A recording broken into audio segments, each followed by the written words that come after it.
everybody, dating and development here. If you know who I am, you know who I am. If you don't know who I am, now you know, and welcome to the channel. So, before we get started, we have a word from our very kind sponsor. Spell red. Red. L-S-T-E. Thank you for that. So, I'm doing a new segment on my channel called Article Analysis, in which I'll be looking at different articles to do with dating and relationships, marriage, things of that nature, and giving my critique and, comments on it. So I thought I'd start on it on a very light-hearted note with divorce and separation in Ireland. I've been seeing a lot of separation and divorce, in America and that, and I thought I'd take it from an Irish perspective, should I say. So let's get into it. Okay, so let's groove. Right, so we have a decree of divorce dissolves a marriage and allows both parties to remarry. If a court is satisfied that the required conditions, see rules below, are met, the court will grant the decree of divorce dissolving the marriage. When it grants the decree of divorce, the court may also make orders in relation to custody of children and access to them, the payment of maintenance and lump sums, the transfer of property, pension rights, and other matters. When a decree of divorce is granted, it cannot be reversed, except in exceptional circumstances. Many couples enter into a separation agreement or a judicial separation to regulate matters between them before they seek a divorce.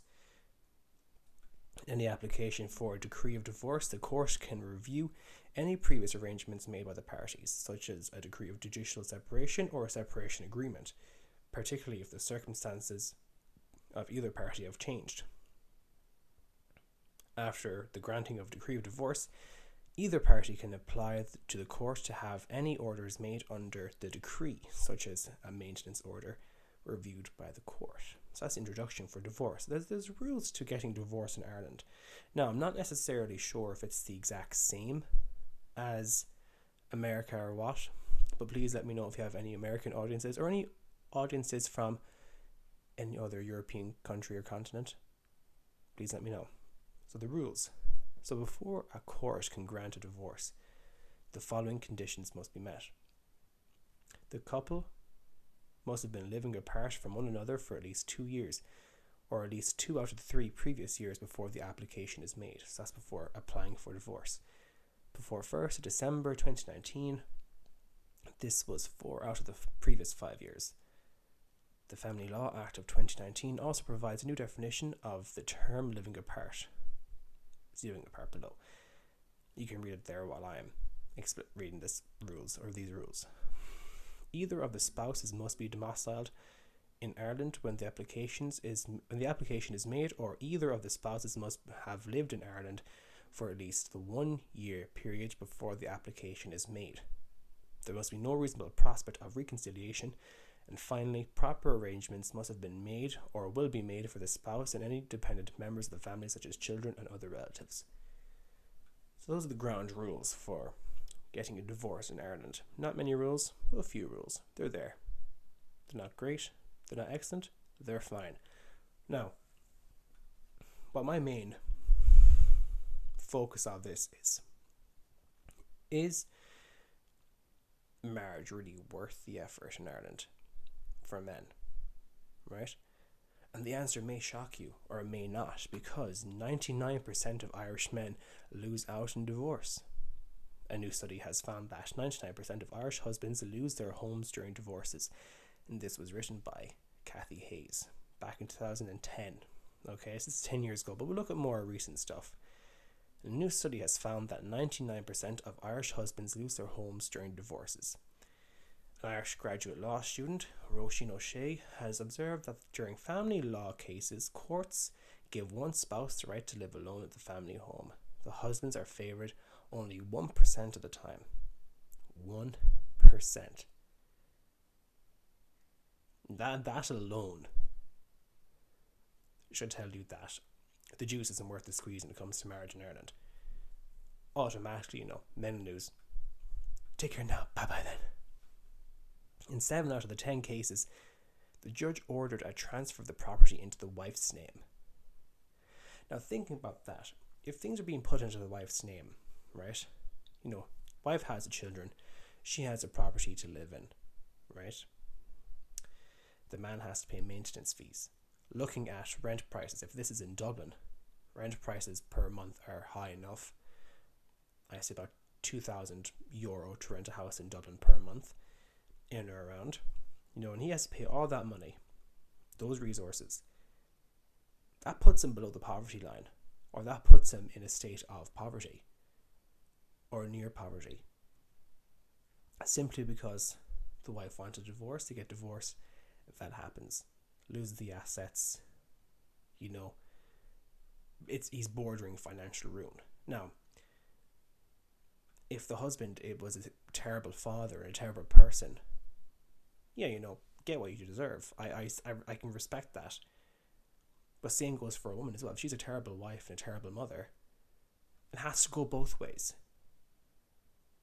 What I'm thinking is, you can't have equal rights without equal responsibility. And that's how I see it. But even reading on further, we'll know that the courts are in the woman's favour. Now, I'm not saying I'm misogynistic. I don't hate women. But it is what it is. And there's a few articles out there. If you do the research yourself, you'll notice that the divorce proceedings are always in the woman's favour, majority of the time. Moving on.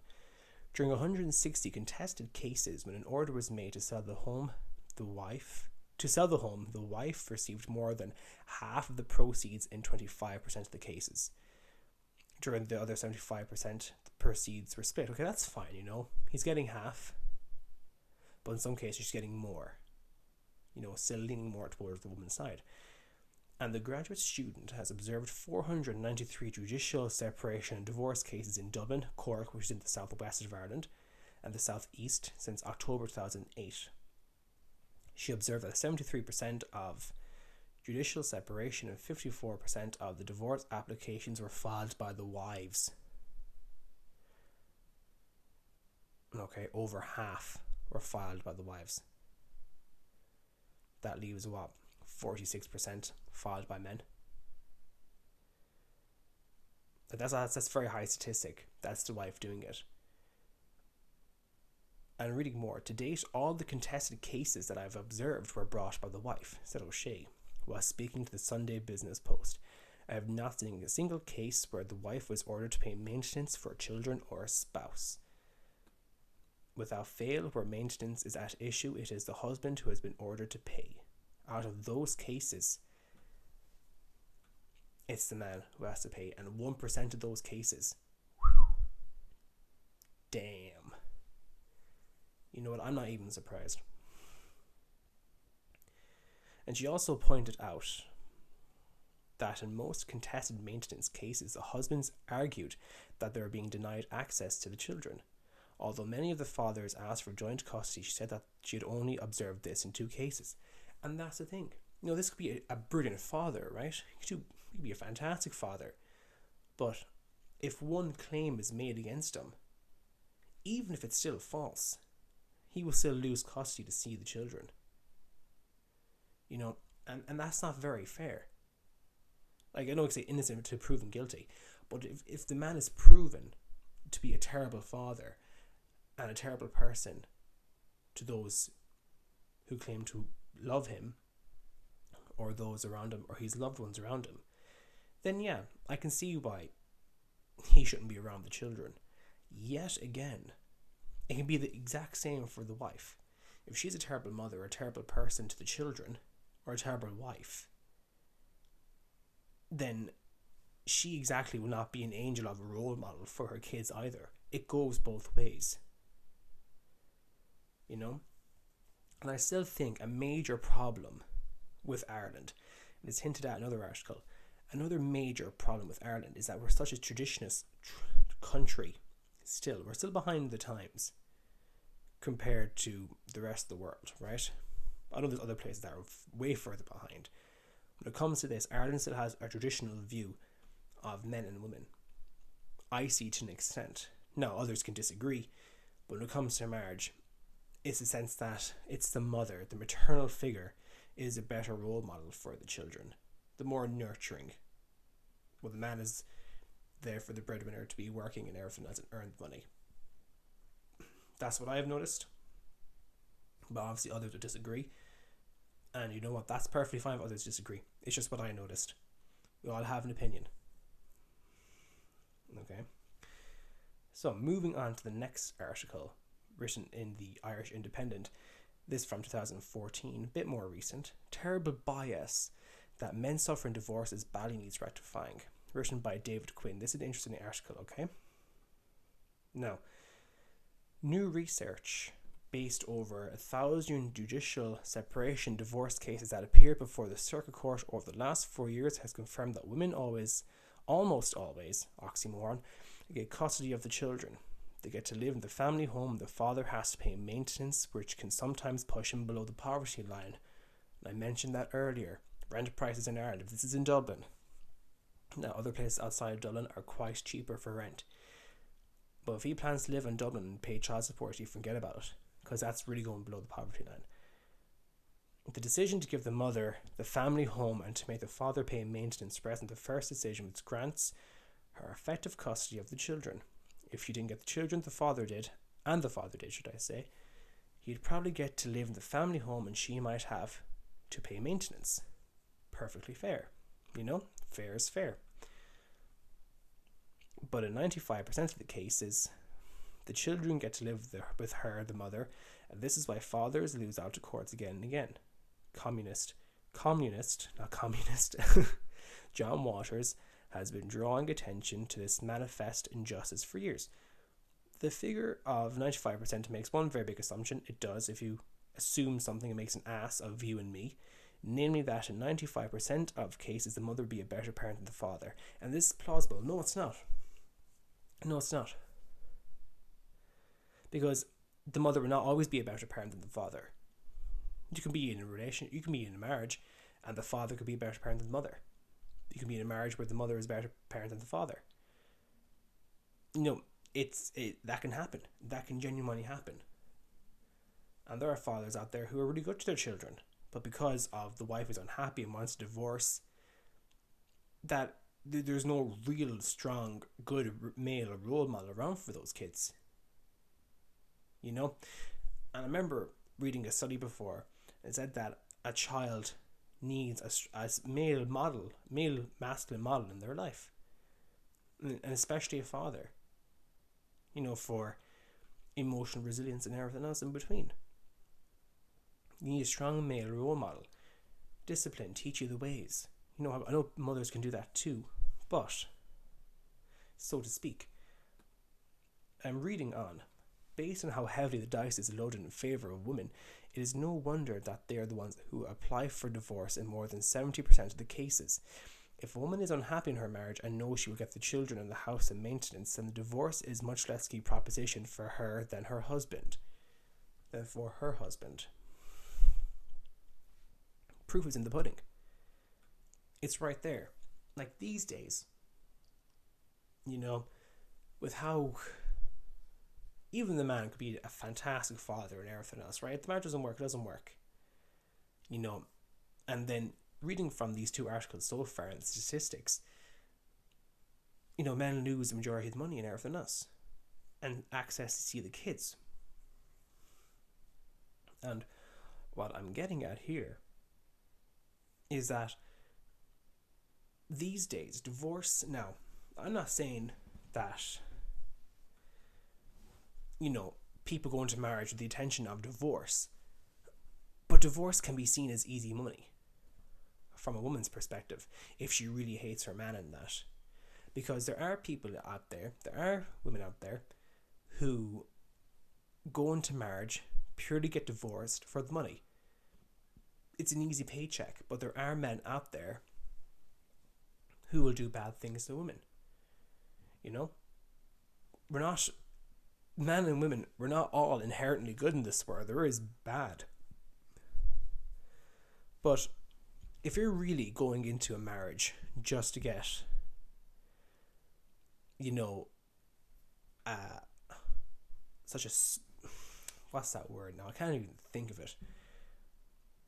But a certain income, right? You know it's going to happen. You don't get money from divorce. Then you're really getting into marriage for the wrong reasons. And that shouldn't be the case.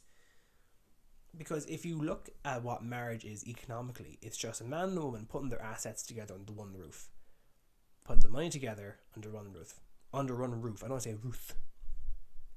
Get into one woman called Ruth. Under one roof. Roof. Flipping heck. There we go again. That's what it really is. It's an economic thing. But it's not in the men's favour, because when you get married, you involve three people. Man, the woman, and the government. And more likely not, no matter how good the man can be, as I said, I'm not against women, I do not hate women, it's the system. They favour women more. If you're a smart chap, you wouldn't go off getting married. Because if you value your assets and everything else, right? I have a bit of a story, right? There was this girl I was talking to before, right? And I said to her, if I were to get married, I'd ask for a prenup. Because I don't want to lose stuff I've worked for. I'd rather not. I'd rather keep what I've worked for. Because, first of all, it's mine. I'm not sharing with anyone else. I worked for it and that, right? I was like, the only way to get into a marriage if there was a prenup signed before. But not all prenups hold up. Well, I'm not a rapper. I'm here, I'm off spitting some bars. But looking at it, she said to me, "Is like, you know what? God bless the woman whoever marries you." And walked off. Like such sarcasm. I was like thinking, you know what? It is what it is.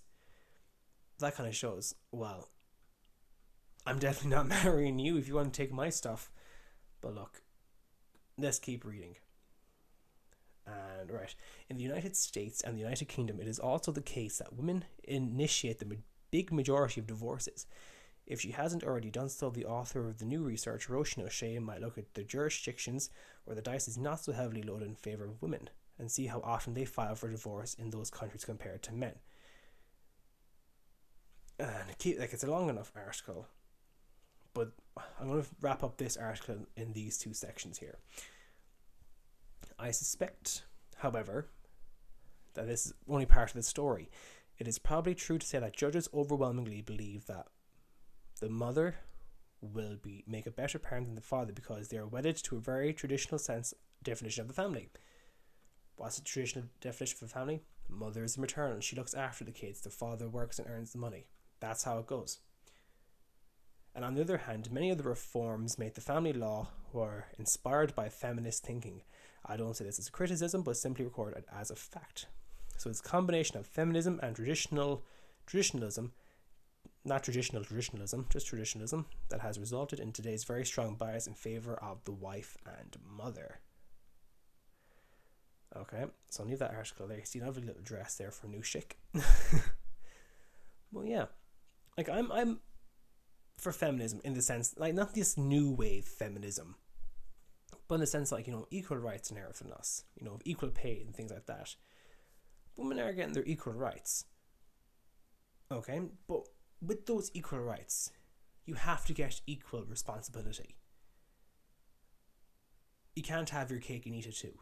You know, if you want equal rights, you get the equal responsibility that comes with it. It's how it goes. If you want the equality, you say we're all the same, but you can't throw in, let's celebrate the difference. It's not how it goes.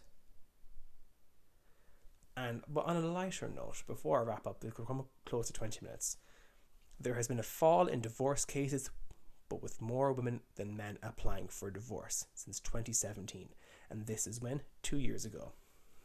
2 years ago and 2 weeks ago. Right? So, it's a 4 decrease of divorces in 2016 figures, down from 4,179 in 2016 to 3,905 last year. Now, in around 200 cases less. Okay, that's good. Now, what I'm thinking with this bug that's going around, will divorce cases rise? And who knows? Who knows? Okay? But judging from those 3 articles shown, what's the main story of this topic? In finality, marriage isn't ultimately worth it. Because first of all, you can't go into, let me close that tab, you can't go into marriage thinking it's going to be rainbows and butterflies like a Disney movie where it's going to work out, because it might not. Second of all, if you get divorced as a man, you will lose a lot of things. 1% were favored in men, not I want to take. I don't want to be that 1%. I don't want to be that 99% either. Like, hopefully there would be reform to the system where it'll be innocent until proven guilty when it comes to this kind of divorce thing. But other than that, the juice isn't really worth it. The juice is not worth the squeeze when it comes to marriage. Now, I personally have stated I will never get married because it's not a good financial decision to make. I don't want to be below the poverty line, and I don't want to lose items I've worked for as well. It's not worth it. It's not worth it.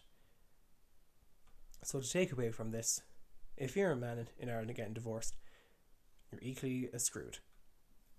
The proof is in the pudding. It's right there. So anyways, 20 minutes, a lot of time. If you want to tap off the channel, I hope you like this new style I'm doing. Please let me know. And if you find any good articles, link them my way, and I'll give it another look and do a video on it.